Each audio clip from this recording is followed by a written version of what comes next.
Welcome back for another video. Today it's Tuber Tuesday and I need to do my January 2021 reading wrap up. I want to thank Penelope, aka the Paperback Cat, for inspiring me to do a book battle. Check out her YouTube channel, she's awesome. She does a great job reviewing books, giving you vlogs, and she does these fun book battles for her reading wrap ups, which has inspired me to do this here today. I read too much in January, and I know that's a strange thing for me, someone who loves to read, to say, but I'm acknowledging that I have a book addiction problem and I need to slow down. I had set my goal for the year at about 52 books, about one a week, and I've already read half of my goal for the year in January. I was almost reading a book a day, and part of that is because in December and January I had vacation. I was on vacation for the first week of January, and I was just reading about a book and a half a day on vacation. A lot of short books,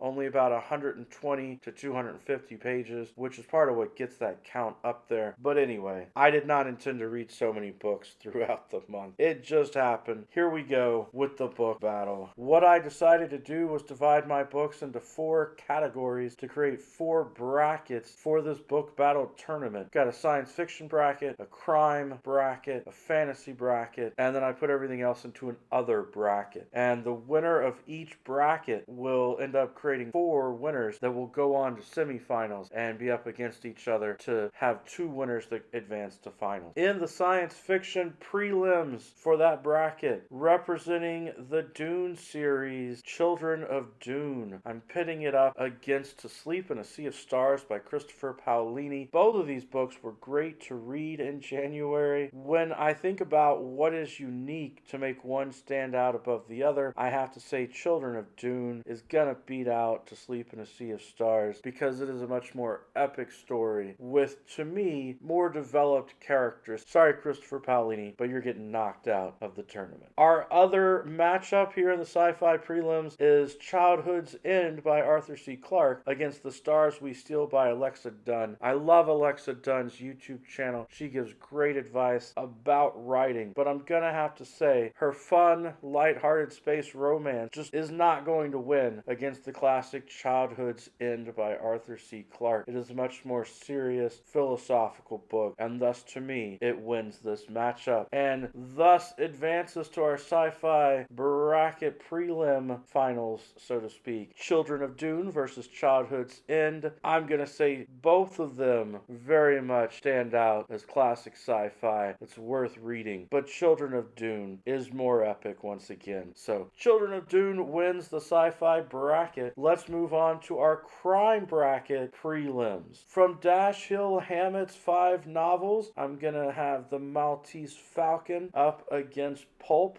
by Charles Bukowski. Both of these were fun reads, and if you don't know, Charles Bukowski wrote Pulp in his dying days as a satire against these hard-boiled detective noir crime novels, which is exactly what Maltese Falcon is. So we've got the satire up against the real thing, and no offense to Charles Bukowski, but the real thing is much better than the satire, as much as the satire makes you laugh and have a good time. So the Maltese Falcon is advancing in the crime prelims. Our other matchup for crime prelims, I read the Blacklist graphic novels volume 1 and 2, so I'm just pairing those together since it's volume 1 and 2 based on the TV show, and I'm pitting that up against the guest list by Lucy Foley, which was, according to Goodreads, a best book of 2020. Out of the 2 of those, I'm gonna have to say that I, as a reader, enjoyed the Blacklist more than the guest list, because the Blacklist artist in that comic really did a great job of capturing Raymond Reddington's expressions and reactions, and he's such a more interesting character than any of the characters offered in Lucy Foley's book. So that means for the crime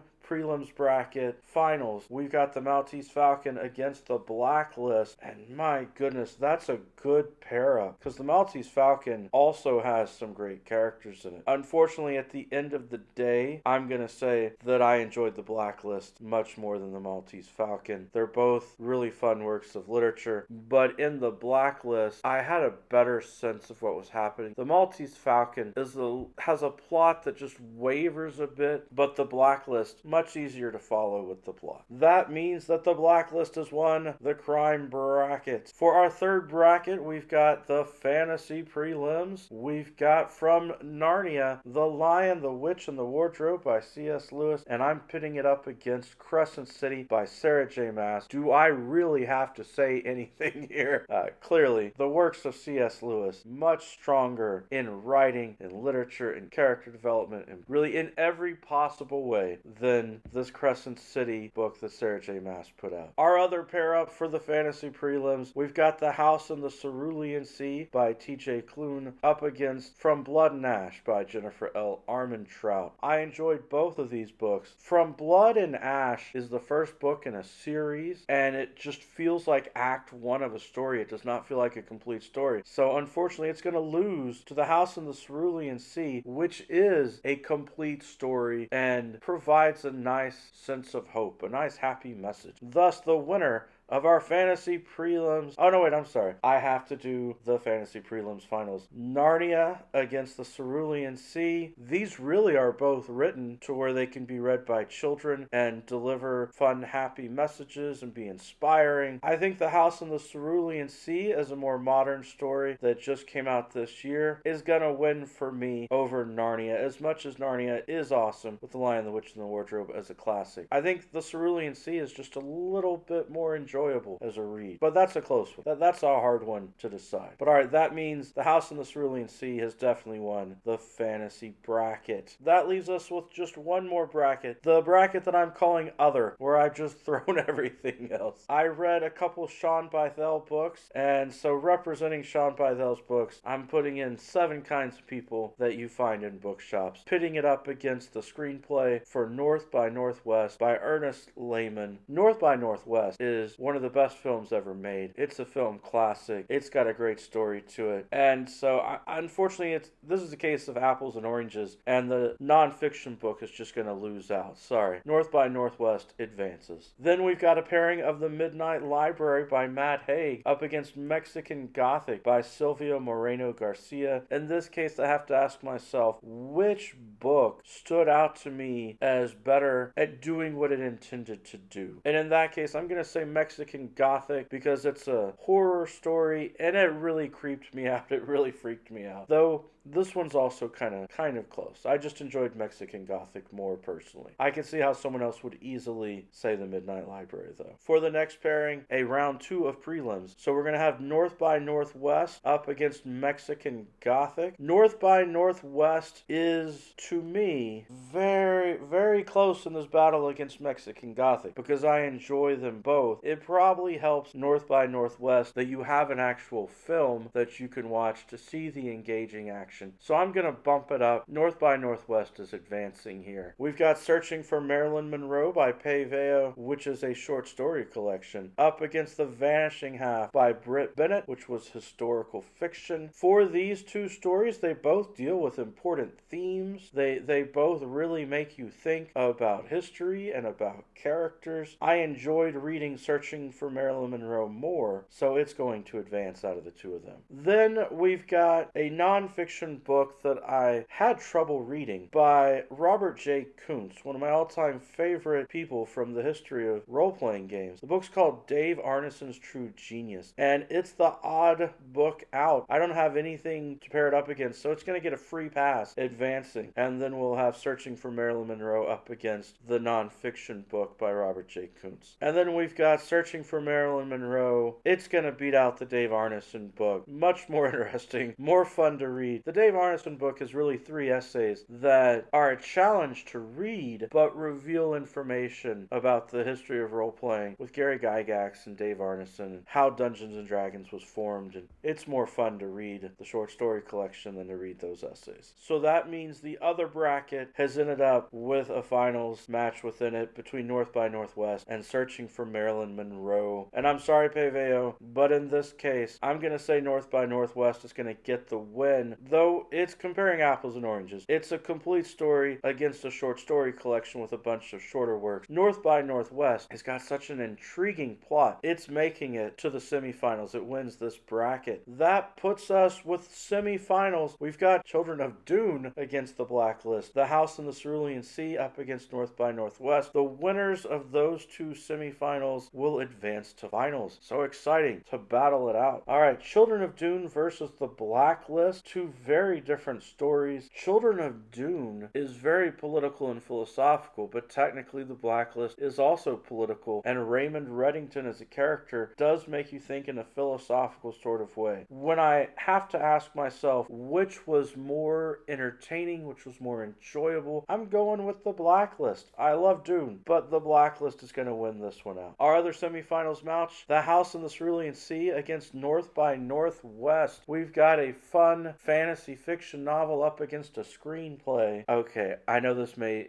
be a disappointment to many of you because The House in the Cerulean Sea is a lot of fun, but North by Northwest is also fun. It is a man who is just an ordinary executive working at a company who, in a case of mistaken identity, people believe is a spy, and he suddenly has to go on the run and be a spy and accomplish the spy's mission. It's a fun story. North by Northwest is going to win. This brings us to a shocking finals match of the Blacklist against North by Northwest. And for those of you who may not be fans of the Blacklist, this is an amazing coincidence, these two books getting into the finals, because North by Northwest was part of the inspiration for the Blacklist. In North by Northwest, the character that is the imaginary spy person is Mr. Kaplan, and they actually use the name Mr. Kaplan as one of the characters in the Blacklist. There are other parallels as well, with the name of the mansion being the Townsend Manor in the North by Northwest, and then the Blacklist using the Townsend Directive as a major plot element in the series. So you can very much see the connection. So basically, we have North by Northwest, the original work, up against the Blacklist, the more modern work